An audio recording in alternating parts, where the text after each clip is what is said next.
¿cómo están? Espero que muy bien. El día de hoy vamos a continuar con la serie acerca del rol de la mujer a la luz de la Biblia. Les confieso que hemos llegado a el capítulo o el video que más quería llegar, porque es el tema que más me ha parecido interesante, el más preguntado y que incluso acerca del cual yo he cambiado de opinión a través de los años. Ahorita pues tengo una posición que creo que es la más bíblica, la cual les contaré en un próximo video, porque les advierto que estos van a ser varios videos. Yo no creo que el tema del rol de la mujer en la iglesia pueda ser abordado en un video de 10 minutos o leyéndoles un versículo y diciéndoles esto es así o de tal forma. Creo que hay muchas perspectivas que abordar, muchas cosas que entender, lo que dice la Biblia, lo que dicen personas que tienen ciertas posiciones. He notado que definitivamente lo que piensan iglesias o personas está influenciado por cómo ven ellos los roles de género. Habíamos hablado en videos pasados acerca de los complementaristas y de los igualitarios, ¿no? Y estas visiones acerca de lo que la mujer puede o no puede hacer en la iglesia están bastante influenciadas por las posiciones doctrinales que se tengan respecto a los roles de género. Yo les voy a ser súper sincera.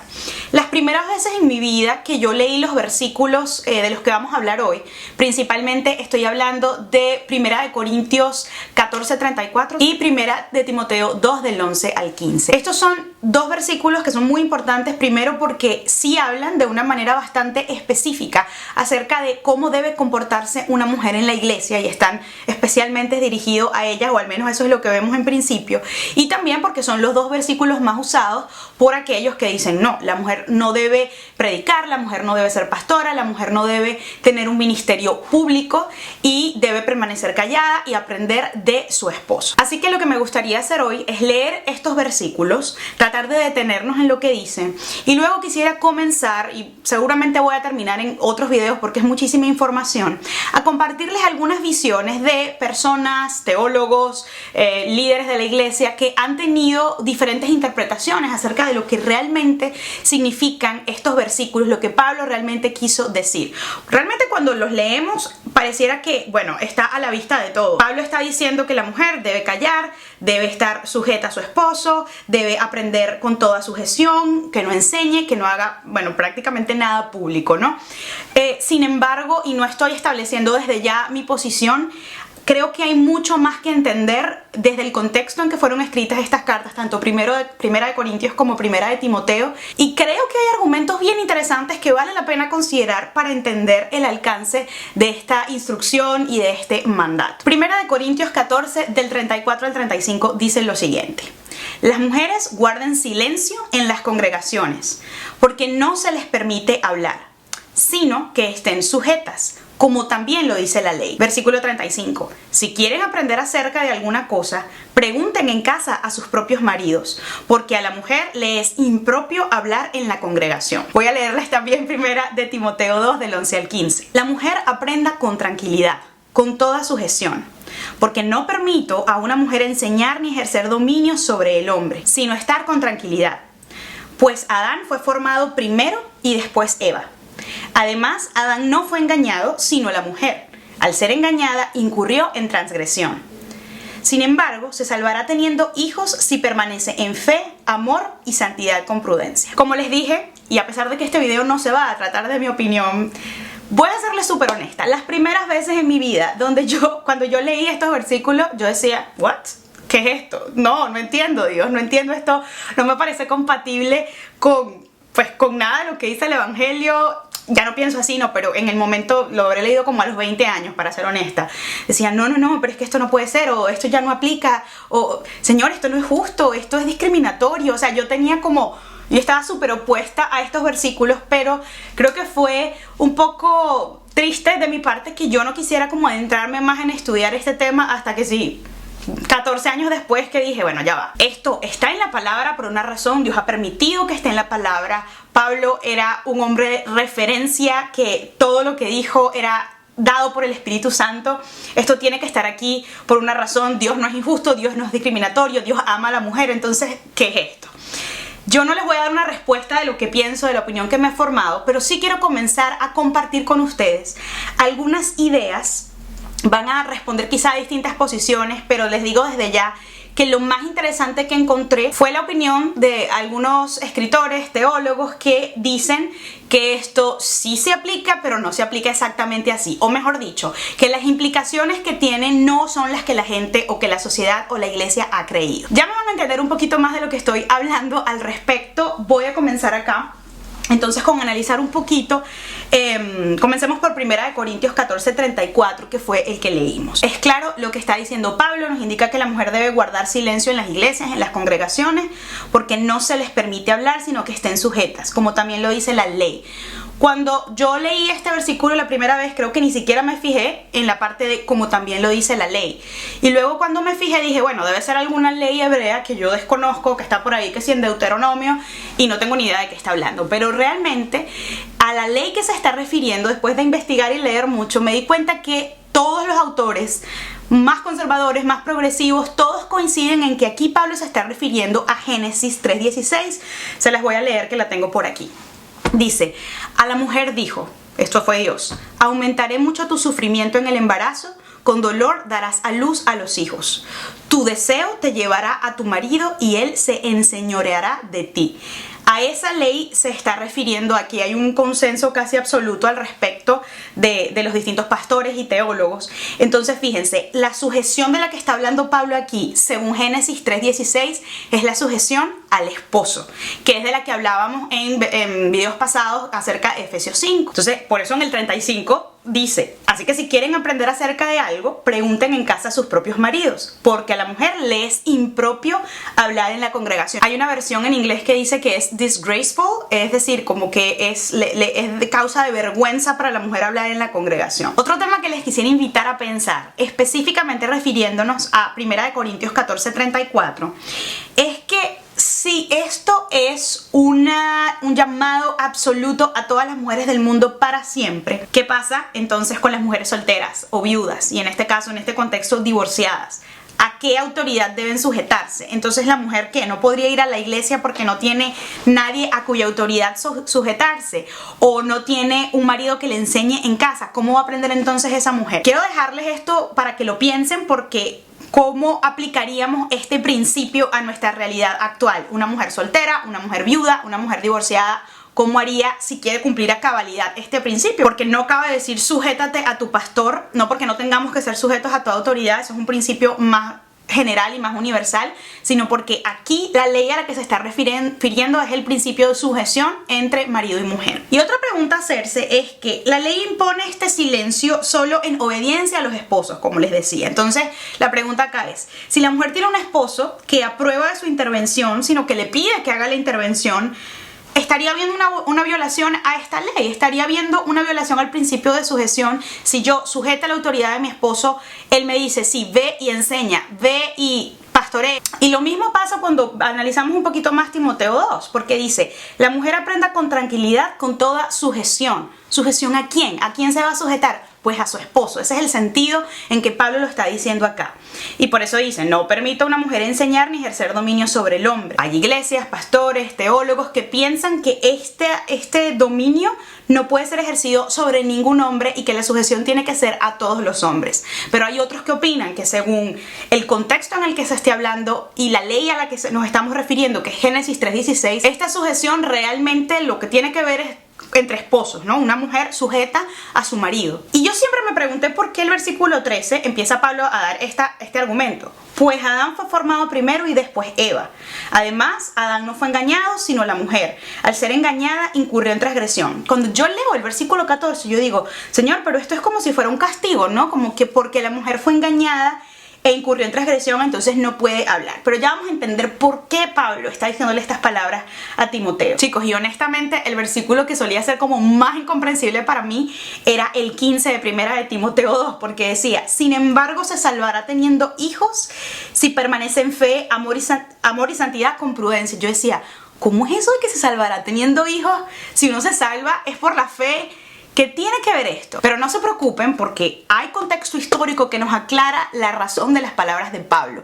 Cuando entendemos qué estaba pasando en Éfeso, en Corinto, en las iglesias del Imperio Romano, cuando entendemos en qué contexto o de qué contexto venían los nuevos creyentes, los gentiles que se estaban uniendo a la iglesia, creo que es muchísimo más fácil comprender las instrucciones de Pablo aquí, independientemente de la posición que vayamos a tomar o de cómo lo vayamos a interpretar. Voy a tomar algunas de las explicaciones que ha hecho Felicia Masonheimer. Ella es una teóloga que tiene una plataforma en redes sociales donde habla a la mujer sobre teología, productividad. De hecho, gracias a ella fue que encontré un montón de recursos útiles para comenzar a investigar y a profundizar sobre este tema. Felicia Masonheimer nos recuerda que no hay que perder de vista que Pablo estaba escribiéndole aquí a iglesias históricas, es decir, Pablo no estaba solamente dirigiéndose a todos los cristianos del presente y del futuro. Él estaba tratando de resolver problemas, de abordar situaciones reales y genuinas que tenía una iglesia que estaba pasando por situaciones en un contexto específico. Es como si pensamos en nuestra iglesia y decimos, bueno, ¿qué problemas tiene la iglesia ahorita? Ah, bueno, es que hay falsos maestros. Ah, bueno, es que hay inmoralidad sexual. Entonces, imagínense, piensen en cualquier iglesia que ustedes pues vean, donde puedan ver problemas, y piensen en que Pablo estaba tratando de darles instrucciones, de ayudarlos, de decirles, no hagan esto, hagan aquello. Y los problemas que había en las iglesias de ese tiempo correspondían a ese contexto donde estaban, como les decía. Entonces, varias cosas que hay que entender. Tanto Corinto como Éfeso eran ciudades que habían sido y eran todavía uno de los principales centros paganos del Imperio Romano. Tanto así que en la ciudad de Éfeso se encontraba el templo de la diosa Diana para los romanos y Artemisa para los griegos, era la misma diosa, ¿no? Y ahorita vamos a hablar un poquito más de ese templo y de lo que implicaba para la dinámica de la ciudad. Pero entonces Pablo está hablándole a creyentes que viven en ese ambiente de paganismo, de idolatría. Además, en un contexto en donde normalmente la mujer no tenía acceso a educación formal. Entonces, para mí empieza a tener sentido que para los nuevos cristianos, una sociedad que está aprendiendo de Cristo, que están entendiendo cosas que quizá nunca antes habían entendido como judíos, pero también están los gentiles que ni siquiera conocían la ley, ni siquiera conocían el Antiguo Testamento. Era todo nuevo para ellos. Además, es importante considerar que en esa época la mayoría de las mujeres no tenía acceso a educación formal. Y estoy hablando tanto de las judías como de las gentiles. Y esto es algo que hay que tener en la mente cuando leemos a Pablo. Fíjense algo, quiero hablarles un poquito de lo que estaba pasando particularmente en Éfeso.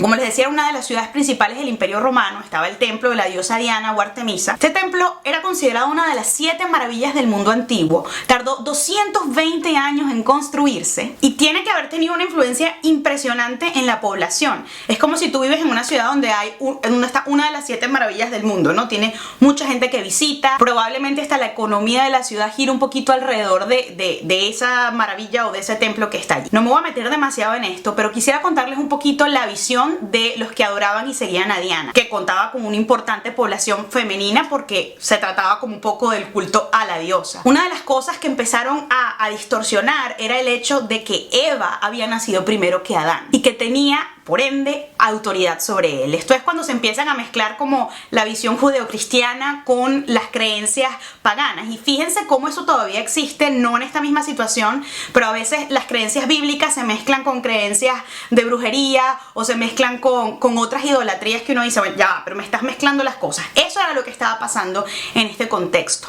Una cosa súper interesante que encontré era que además las mujeres que adoraban a esta diosa creían que Diana, una de las grandes cosas que hacía por ella, era que les asistía en el parto.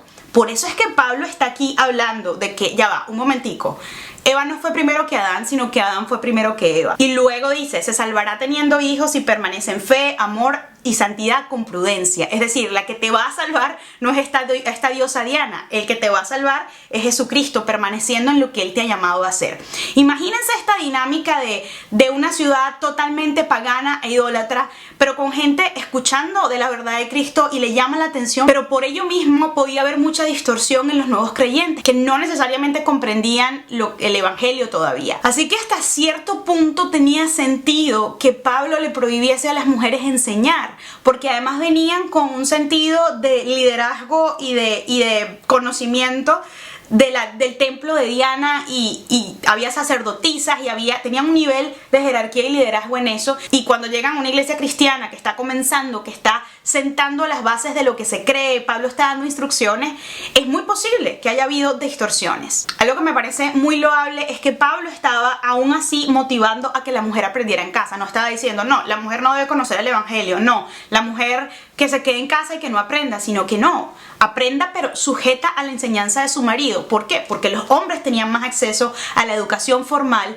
y a las bases que se estaban sentando en el cristianismo. Entonces, sabiendo que las sacerdotisas y las líderes del templo de Artemisa o de Diana comenzaron a ir a la iglesia cristiana y de alguna manera, acostumbradas a su liderazgo, comenzaron a enseñar lo que ellas creían, no es difícil pensar, y se vuelve un poco más lógico, que Pablo comenzara a decir, hey, las mujeres que no enseñen, las mujeres que se mantengan calladas, aprendiendo y que lo que no entiendan o lo que quieran decir, pues lo digan en su casa, sujetas a su marido, también un poco. Y esto ya es interpretación mía, pero por lo que estaba pasando, para restaurar el diseño de Dios de que el hombre es el líder espiritual y que la mujer tiene que aprender con sujeción a ese liderazgo. Por supuesto que hay posiciones que afirman, y eso también tengo que decírselos, que dicen no, estas dos versículos y estas cartas no estaban dirigidas a una iglesia histórica, no eran por el contexto, esto es para todo el mundo, esto aplica para todas las mujeres hoy en 2019, así que no hablen, que permanezcan calladas.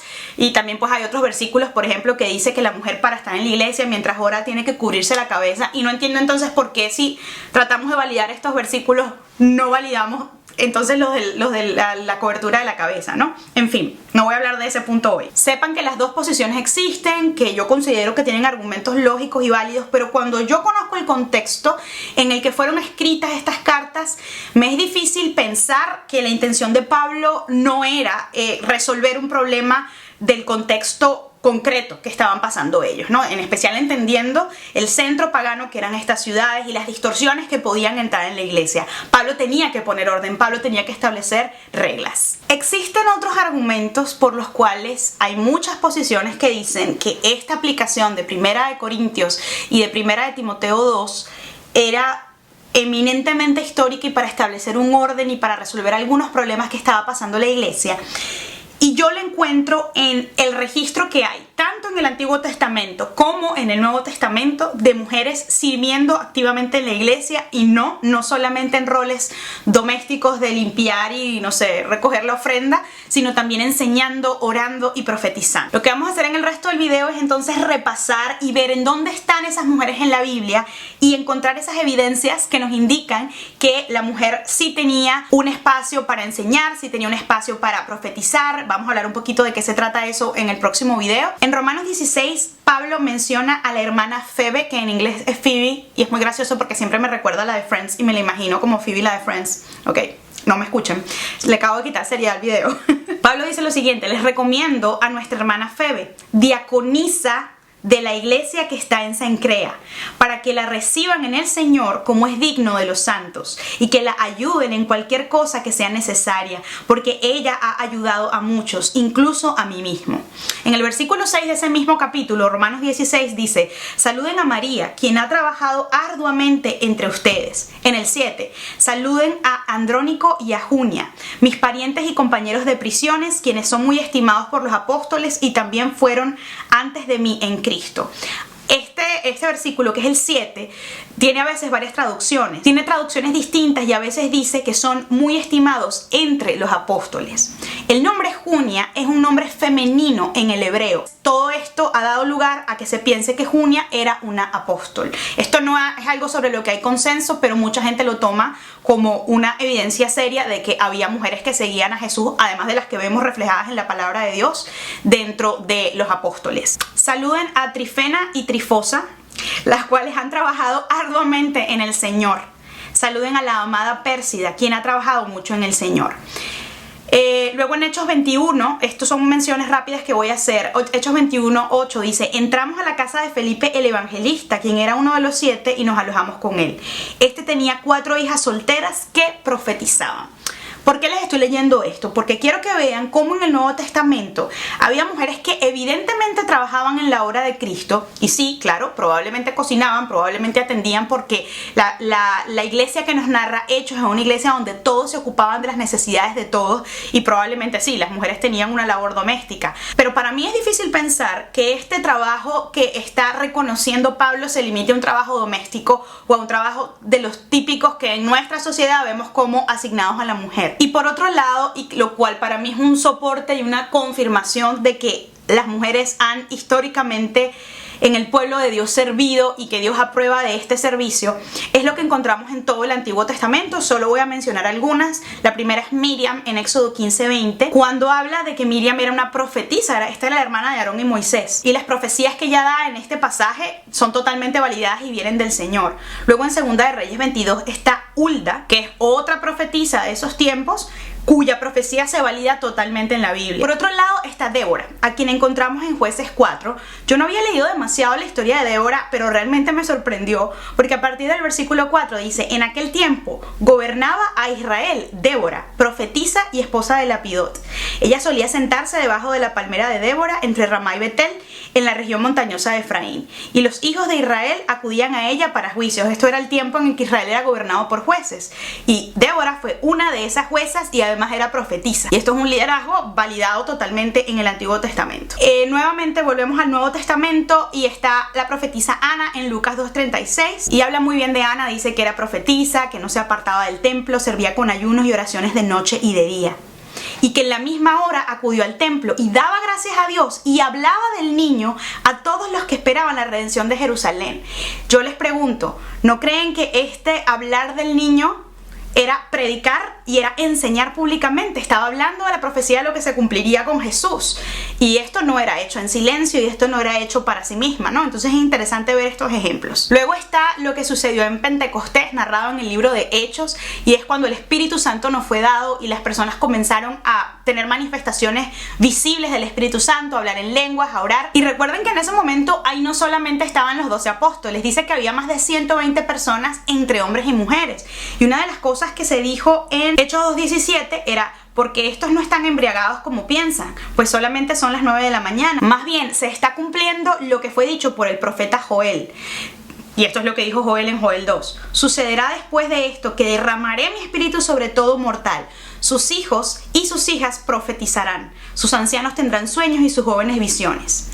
En aquellos días también derramaré mi espíritu sobre los siervos y las siervas. Quise hacerles como este paseo por la Biblia mencionando solamente a algunas de las mujeres que aparecen activamente participando en la iglesia, orando, profetizando, enseñando. En mi opinión, esto valida aún un poco más la interpretación de que las instrucciones de Pablo en Primera de Corintios y Primera de Timoteo se referían más a abordar un problema histórico de las iglesias en Corinto y en Éfeso. Hay algo que siempre dice Ravi Zachariah, que desde la primera vez que lo escuché se quedó en mi corazón, y es que si Dios no considerara importante que la mujer conociera de su palabra y que pudiera ser parte de su gran comisión en ir a ser discípulos, decirles, bautizarlos y explicarles, muy probablemente no hubiese sido una mujer, María Magdalena, la primera a la que se le reveló la base de nuestra fe, que fue la resurrección de Jesucristo. Y Zachariah siempre dice que eso demuestra lo cercana que está la mujer al corazón de Dios. Esto no ha terminado. Si te parecieron insuficientes estos argumentos, apenas estamos comenzando. Esto fue solamente un paseo por los versículos,